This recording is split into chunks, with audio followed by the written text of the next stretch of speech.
Serait-ce pour améliorer ma qualité narrative ou tout simplement pour partager sa douleur? Je ne sais pas, mais en tout cas, Monsieur Farine a décidé de sponsoriser officiellement la vidéo d'aujourd'hui en l'échange de cette GoPro Hero 8 qui m'a financé.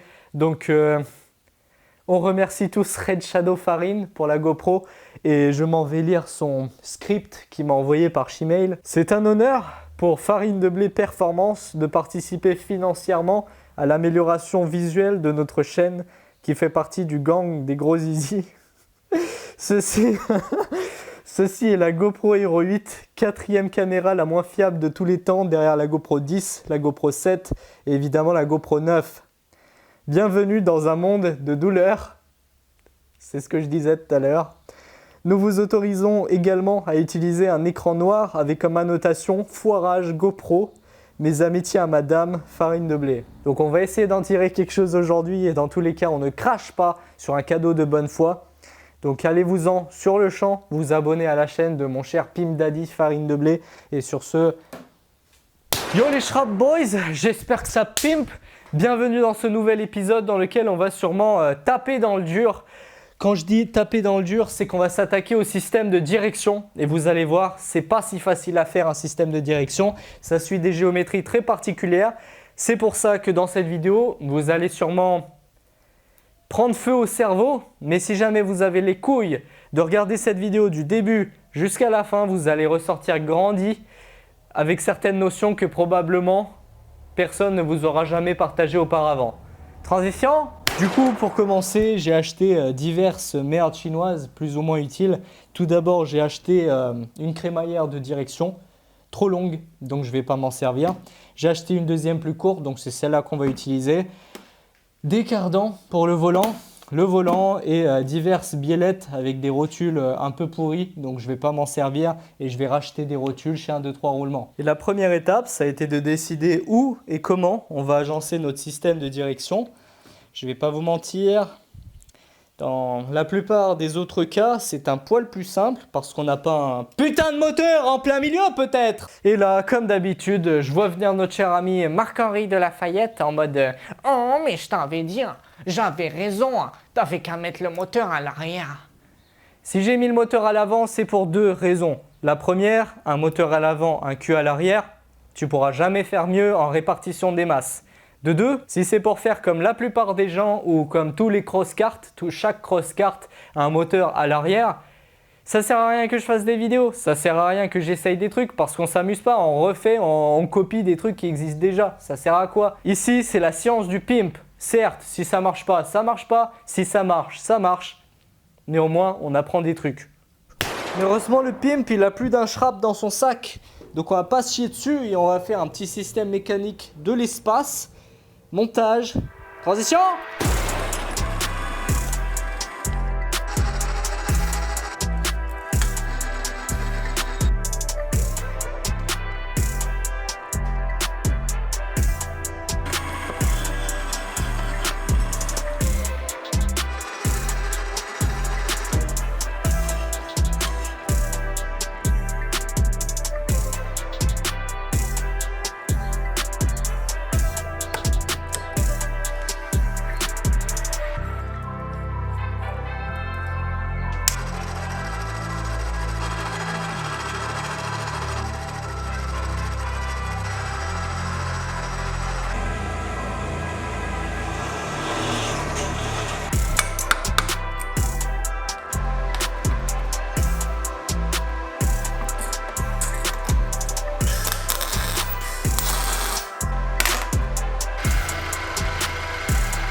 Alors, j'ai fabriqué des tonnes de petits leviers, donc les leviers qui vont me servir pour mon système de direction.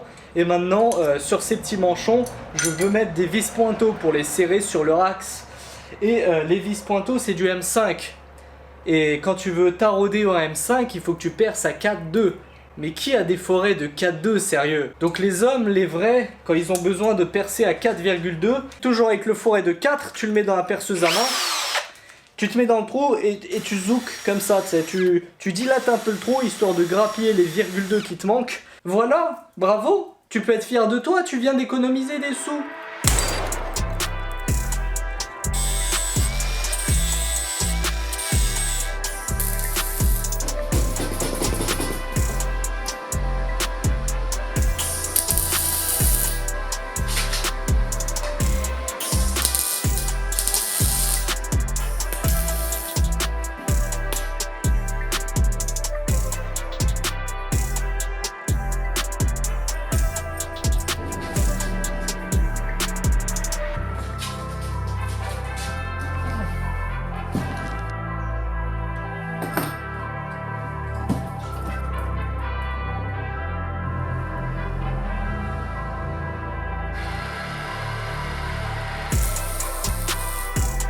Alors là, j'ai fabriqué toutes les pièces qui vont me servir à monter mon système de direction. Donc j'ai des espèces de leviers avec des vis pointeaux qui vont venir se serrer sur des axes que j'ai fait autour. J'ai des biellettes, des rotules, ma crémaillère et tout ça on va le prendre et on va le monter sur le châssis.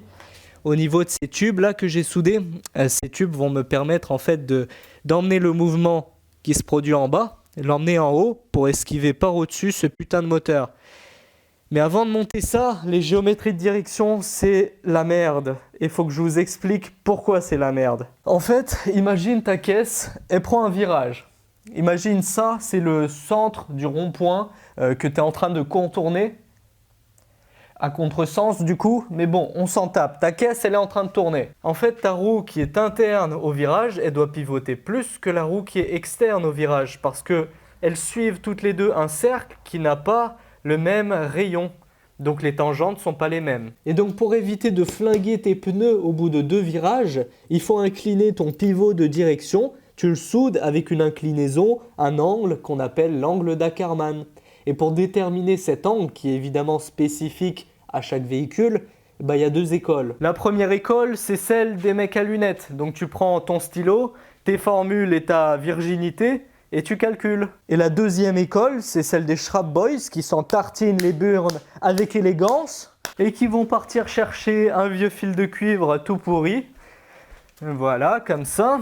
Et ensuite, qui vont l'attacher d'un côté sur la fusée à l'avant, donc le centre de pivot de la fusée à l'avant. Et ensuite au centre de l'arbre de tes roues arrière. Donc là, je le passe dans ce tube parce que ça m'arrange. Mais voilà, si vous n'avez pas ça, vous l'attachez autour de votre arbre, au centre. Vous tendez bien. Et enfin, avec un vieux bout de carton tout pourri, on relève notre angle d'Ackermann. Ouais.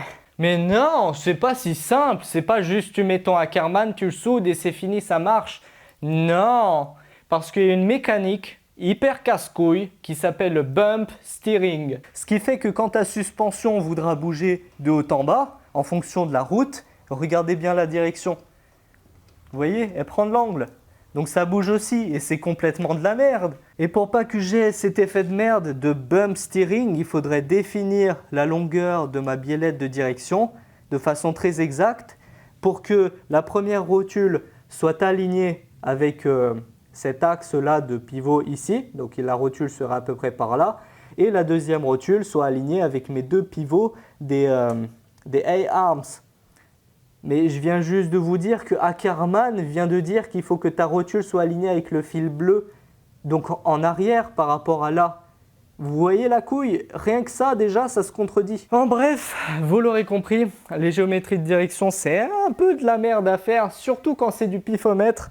Donc pour ruser un peu, pour avoir moins de probabilité de me faire baiser et plus de chances de réussir, ce que j'ai fait, c'est que j'ai mis du réglage. Je ne sais pas du tout comment je dois faire les choses, donc j'ai mis des trous partout. J'ai mis 3 trous dans chacune des pièces, ça me fait 3 puissance 3 configurations possibles différentes. Donc ça fait que là maintenant, je vais devoir tester 27 putains de configurations et de chercher laquelle marche le mieux. C'est ce qu'on va faire maintenant. Transition.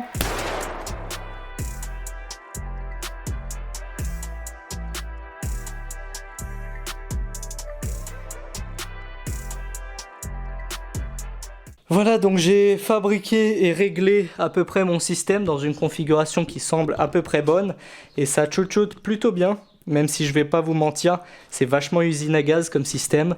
Donc là déjà j'ai Ackermann, ça c'est normal, Ackermann avec ici mes biellettes de direction avec une tige filetée et des embouts rotules de chez 1-2-3 roulements comme d'habitude. C'est des rotules hyper quali qui n'ont pas de jeu et qui ont très peu de frottement, donc voilà, c'est des produits super quali et j'en ai mis absolument partout.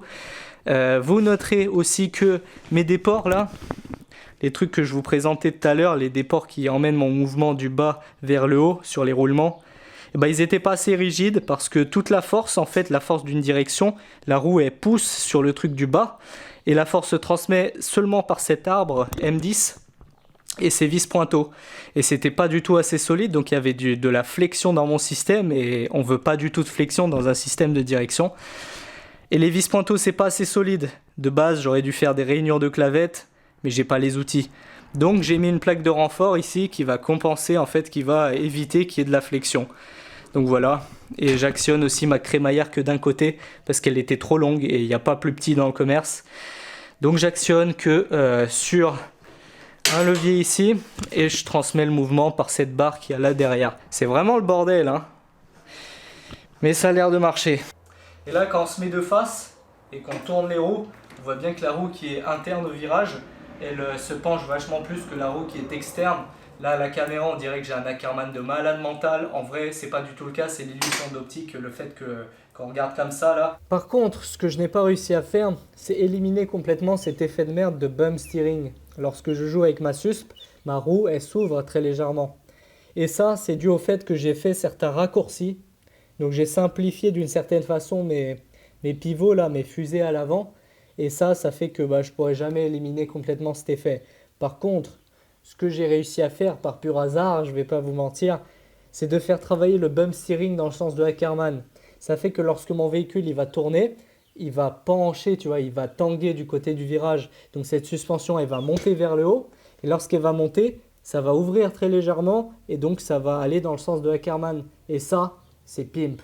Bon bref, on peut dire que le plus chiant a été fait, toute cette putain d'usine à gaz, de trucs qui poussent sur des trucs de transfert de mouvement et tout. Ça c'est fait, je vais pas vous mentir, par contre, la crémaillère, vu que c'est un truc méga cheapos tout pourri sur AliExpress à 40 balles là, elle a du jeu. Il y a du jeu dans ma putain de crémaillère, donc il y a du jeu dans ma direction. Mais de toute façon, que je finisse dans un fossé, c'était prévu, donc on s'en bat les couilles, on coche et on passe à la suite. On va devoir fabriquer le tableau de bord. Et qui dit tableau de bord, dit que j'ai besoin de métal, j'ai besoin de ressources. Mais heureusement qu'il y a l'article 27 pour compenser, qui dit que tu ne connaîtras pas la honte en allant chercher des ressources naturelles dans la rue. Donc c'est exactement ce qu'on va faire là maintenant. On va partir à la chasse au cadre de lit.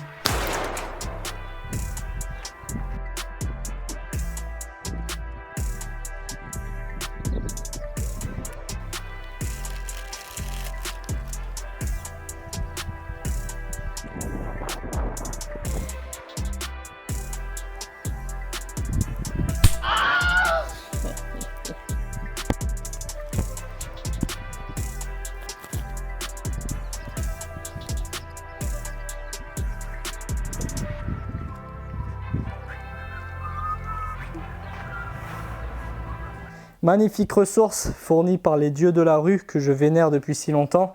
Et maintenant, ce qu'on va fabriquer, c'est ça.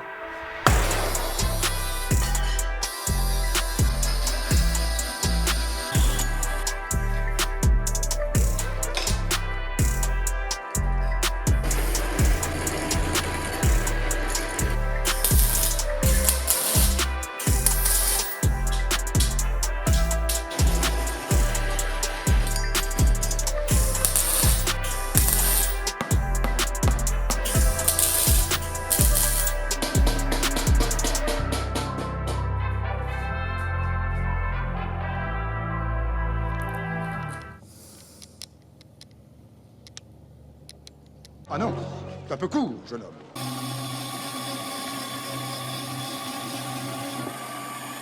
Sachez que de toute ma vie, j'ai jamais vu un métal aussi mou. On appelle ça le Chinesium.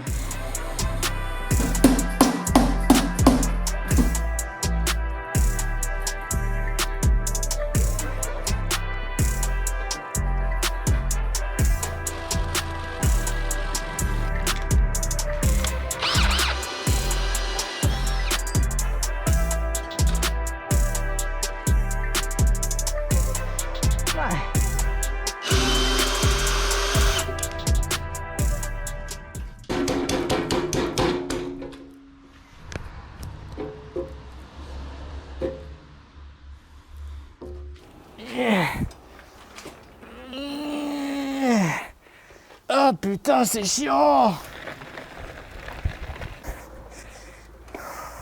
Et je viens de péter. Ah!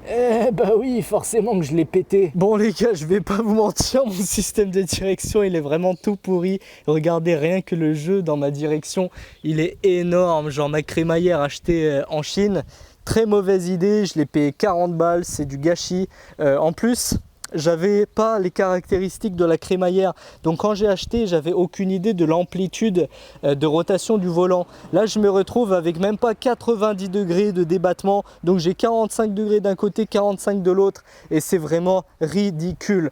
Et en plus, mon tableau de bord, il est un peu tordu. Genre quand on regarde les jointures, elles sont pas parfaitement alignées parce que mon cadre était voilé. Genre le cadre là qui était balancé dans la rue, quand on regarde, il est complètement voilé le truc parce que les mecs ils ont du ken dessus comme des porcs ou je sais pas quoi. Mais bon, on s'en tape, c'est pas une pièce fonctionnelle, on va dire qu'elle est marquée par les combats. Je veux du sale pour l'amour du ciel.